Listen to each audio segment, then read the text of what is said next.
The Jack Benny Program, starring Jack Benny with Mary Livingston Rochester, Dennis Day, Bob Crosby, and yours truly, Don Wilson.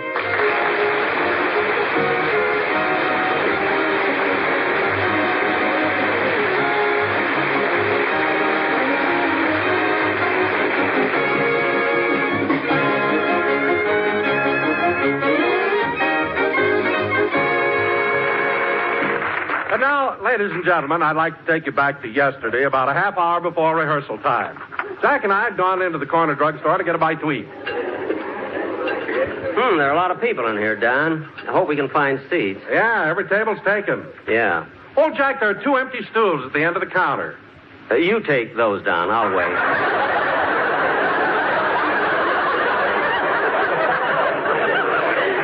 Oh, there's some people getting up from that table over there. Let's sit over there. Okay.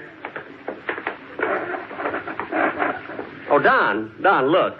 3 people were at this table, and they ate for only 35 cents. That's the tip. In a drugstore? Must be murder in Romanoff. Oh, well, what are you going to eat, Don? I don't know. Hello, Mr. Benny. Hello, Don. Oh, hello, Dennis. Oh, sit down and join us, Dennis. Oh, thanks. By the way, kid, what did your parents think of our opening program last Sunday? Oh, I don't know. They're still out of town. Out of town? Yeah, when I got back here from England, there was no one home, just a note from my mother. A note? Yeah, it said, Dear Dennis, receive your letter telling us that you are coming home, so your father and I decided to take a short vacation. Don't forget to vote in November. Signed, Mother. Gee, I don't know what to eat. Hey, what are you fellas ordering? Nothing yet. Yeah, the service here is so slow. Yeah, Jack, they changed all their help here this summer. That blonde over there is the new waitress. Oh, the blonde, eh? Say, she's cute. Oh, Miss. What do you want, Mac?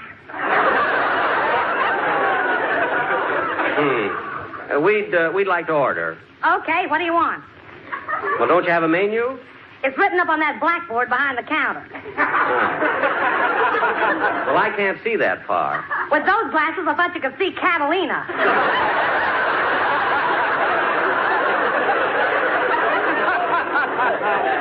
Never mind.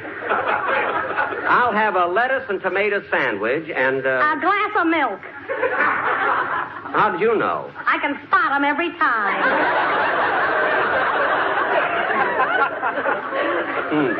What are you going to have, Dennis? Well, let's see.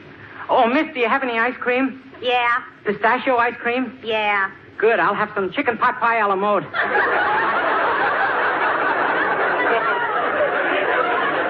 What? Dennis, why in the world would you order ice cream on chicken pot pie? I like cold chicken. Well, Miss, I know what you're thinking, but if he wants it, give it to him. Okay, now what about you, Fatso?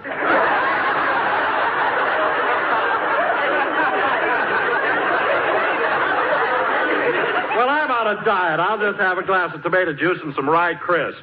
Just rye crisp? About 10 pounds. And, Miss, we're in a hurry. Okay. Hey, fellas, she may sound a little hard, but there's something attractive about her. I don't know whether it's her blonde hair or that blue tattooing. She is good looking, though. If you think she's good looking, you ought to see her sister.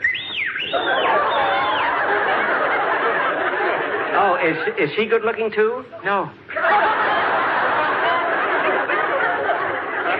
Well, then why did you whistle? Your garter is showing.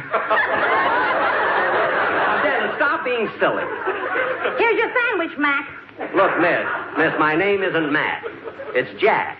Jack Benny. Jack Benny? Yes, I'm on the radio. Oh. Television, too, Uh-huh. I do my first TV show on October 5th.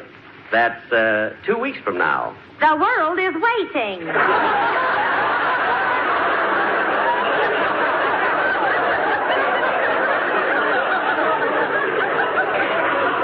Well, thank you. Now, let's eat, fellas, or we'll be late for rehearsal. Oh, Mr. Benny, would you like to hear the song I'm going to sing on the program Sunday? In here? Sure, why not? Dennis, this isn't a studio. This is a place of business. So what? Last night you played your violin in a gas station on Ventura Boulevard. That's different. It was their opening. Fine agent I've got. I thought he was booking me into Texas. It was Texaco.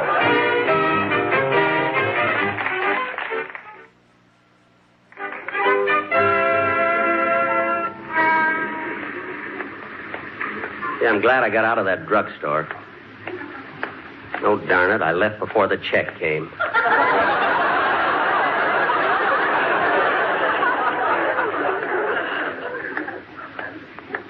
It always happens to me. I haven't had dessert in years.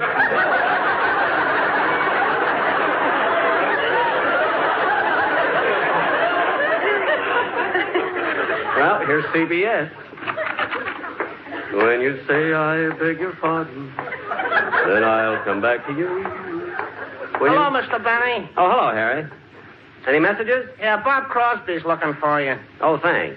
Hey, he's your new orchestra leader, ain't he? Yes, he's taking Phil Harris's place on my radio program. Oh, yeah. Hey, he's going to be on your television show, too, ain't he? Uh-huh. Hey, your first TV show is October the 5th, ain't it? Yes, yes. That's 2 weeks from now. The world is waiting.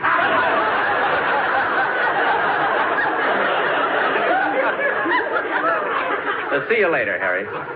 When you Jack. say I beg your... Jack. Oh, hello, Bob. The doorman told me you were looking for me. What is it, Bob? Well, Jack, I'm kind of new on the show, and I don't like to complain, but, well, I just read the script, and, well, do your writers know that I'm your new orchestra leader? I mean, do they know about the change? Well, what do you mean? Well, they got a gag in here where you say to me, hey, when you lead the orchestra, why don't you hold a baton in your hand? Uh-huh. And I'm supposed to say, what, and put down my martini?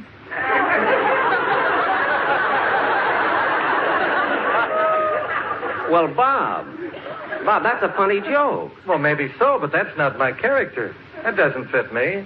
I don't drink. You don't? No. Well, couldn't you start?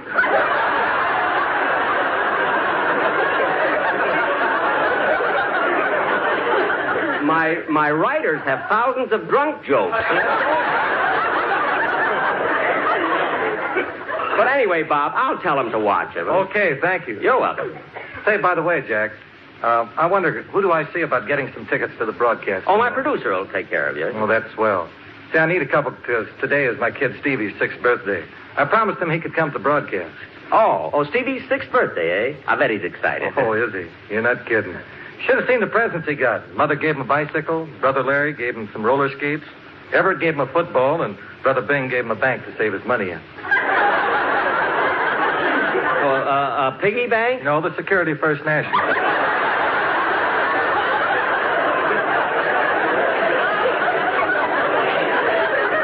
God, giving away a bank? I knew Bing was loaded, but I didn't think he had that much. He's comfortable. I know. As a matter of fact, this summer, he heard that you have an underground vault where you keep your money. So he decided to dig one in his own backyard. Boy, what a mess. Well, what happened? He struck oil.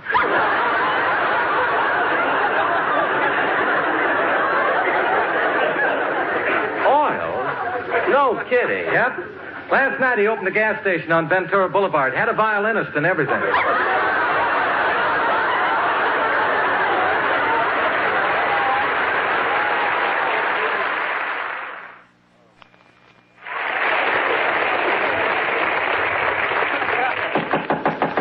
Come in. Oh, Bob. Hi, Jack. Hello, Mary. What are you laughing at? I was reading this letter I just got from my mother. Oh, she gets them all the time, Barbara. So your folks live in Plainfield, don't they, Mary? Yes, they have a farm there. Read the letter, Mary. Go ahead. Okay.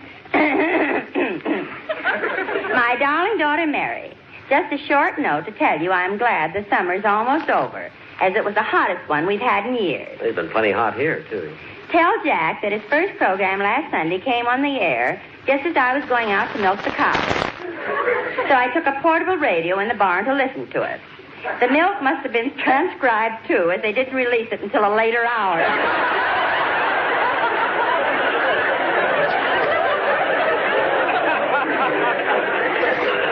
Have you had enough, Bob? No, I want to hear some more. Go ahead, Mary. Okay. Things have been about the same at home, except that your cousin Sophie is visiting us. And I'm sorry to report that she's still an old maid. We did introduce her to a nice fellow when we thought it would work out. But he must have been a Republican, because he took one look at her and said, "It's time for a change." That cousin of Sophie of yours hands me a laugh. Speaking of politics, we had our local primary here last week to elect a new mayor, and your Uncle Julius lost again. This is the 8th time he's lost. We thought he had a better chance this time because nobody was running against him. How can that be? Rather than elect him, they abolished the office. How do you like that? Now, look, kids, we better get on stage for rehearsal. Oh, Don, is everybody ready? Yeah, Jack. Dennis, come on, we're going to rehearse. Oh, Jack, before we start, there's a gentleman here who's been waiting for you. He wants to talk to you. Well, Don, I'm busy now. Can't we make It'll it... only take a minute, Mr. Benny. Well, all right. What can I do for you? I'm here to do a story about your personal appearance trip in Europe this summer. Oh, it was nothing. That's what I told my editor, but he sent me in.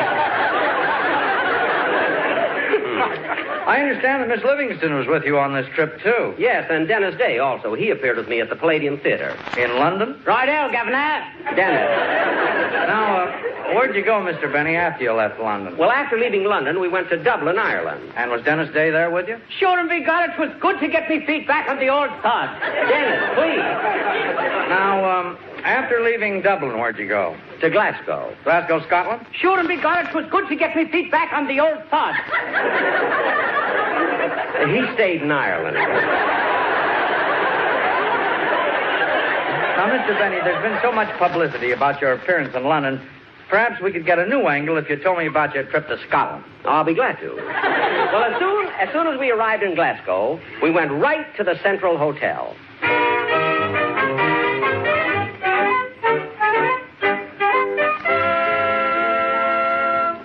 Well, boss, I've got everything unpacked and hung up. Good, Rochester. You know, I'm glad I have a couple of days off before I open at the theater. Are you going to change your act now that you're in Scotland? A little. I'll make it more topical. You know, localize it. You know, the people in Scotland are noted for their thriftiness, so I'll probably do a lot of jokes about being stingy. That's always funny, don't you think? Don't you? Don't rush me, boss. I have to phrase this very carefully. Well, I got to go out pretty soon. I'm going shopping. Okay, boss. Do you want to wear your brown suit or the blue? Neither one. I'm going to wear kilts. Kilts? Yes, kilts. But, boss, they'll drive you crazy. Why? The pocketbook's on the outside.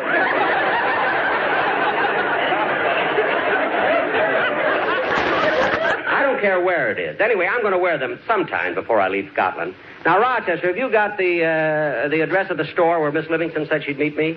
Yes, boss. It's the Bonnie Heather department store. I wrote it down when she phoned. I've got it on the...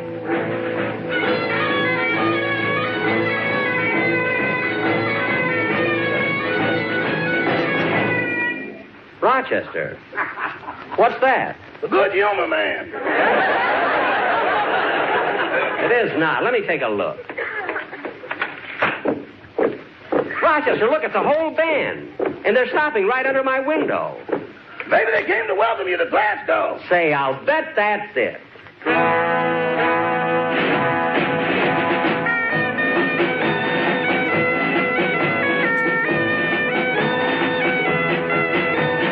Welcome, Jack Benny, the thrifty man for brother. No other can sing like Benny can. We love you, Jack Benny. We hope you enjoy your stay. And good luck, Jack Benny. We must be on our way.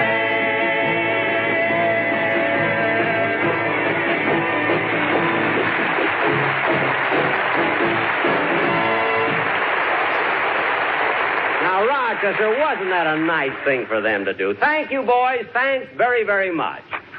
You know, Rochester, Scotland is such a friendly country. Imagine sending a band here. Answer the phone, would you please? Yes, sir. Mr. Benny's room, star of stage, screen, radio, television, and would do the Highland fling if he hadn't already flung it. Rochester. Hello? Oh, yes, Miss Livingston. He's just ready to leave. I'll tell him. Boss, Miss Livingston is waiting at the department store. Say, I better get going. I want to buy some gifts. Now, where's that store Miss Livingston said she'd meet me? It's on the corner of 5th and Fairfield near the 1st or 4th. I better write that down. 4th and Fairfield near the 1st of 5th. No. Not 4th and Fairfield. It's 5th. Oh. Well, what's on 4th? I don't even know who's on 1st.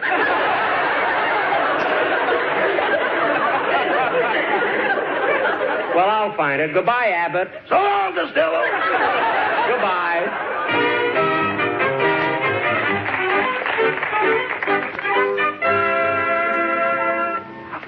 Now, let's see. The Bonnie Heather department store should be around here someplace. Maybe it's that store across the street. See what the sign says. No, that's Manny, Moe, and McGregor. I wish I could find a cop or someone who knows his way around. Oh, there's a man standing on the corner in plaid kilts and tam o' shanter. He ought to know. Oh, excuse me, sir, but is the Bonnie Heather department store around here? I don't know.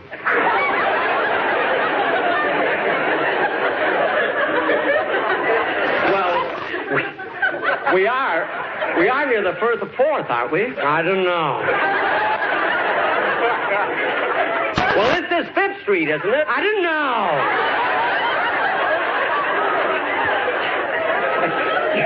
You're not even a Scotsman. Why are you wearing those kilts? It's Ladies' Day. It's a ball game.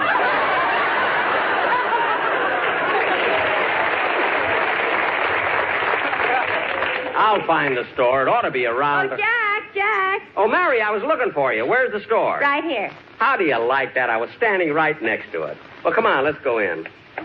So, actually, get something nice for my sister Florence. Well, they have some beautiful gifts in here. Hey, this is a nice store. Yeah. You ought to be able to get something very nice in here for your sister. How much do you want to spend? Oh, I ought to get her something better than that. Do you think she'd like any of these perfumes? Well, you can't go wrong on perfume. Oh, here comes the man. Oh, yes. Oh, pardon me. Are you the clerk? Aye. May I be of service to you? Yes. This is quite a nice broad brick moonlit store you've got here.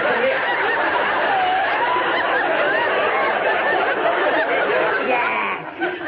For heaven's sake. What's the matter? In England, you are dropping your H's, and here you're spraying people. I'm just trying to be one of the boys.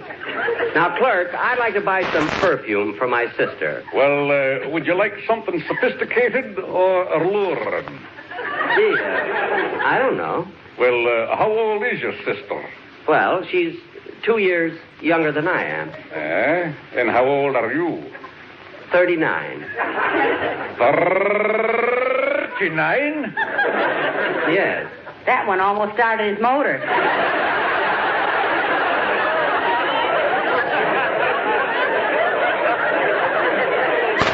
Mary, please. Hey, this looks like a nice bottle of perfume. It's such an unusual box, too. Oh, clerk, how much is this one in American money? $8. $8. Aye. That's not so bad. Tell you what, clerk, I'll give you 4.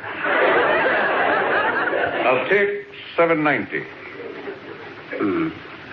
I'll give you $4.10. $7.75. $4.80. $7.10. I'll give you 5. Have a chair.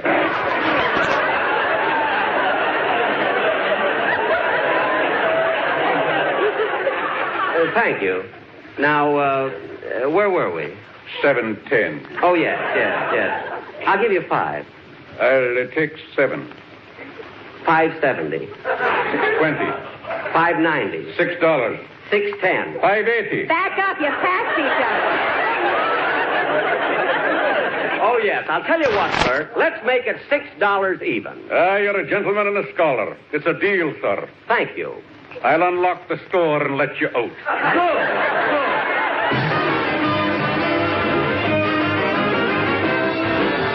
The Jack Benny program is written by Sam Perrin, Milt Josephsberg, George Balzer, John Tackerberry, Al Gordon, Hal Goldman, and produced and transcribed by Hilliard Marks.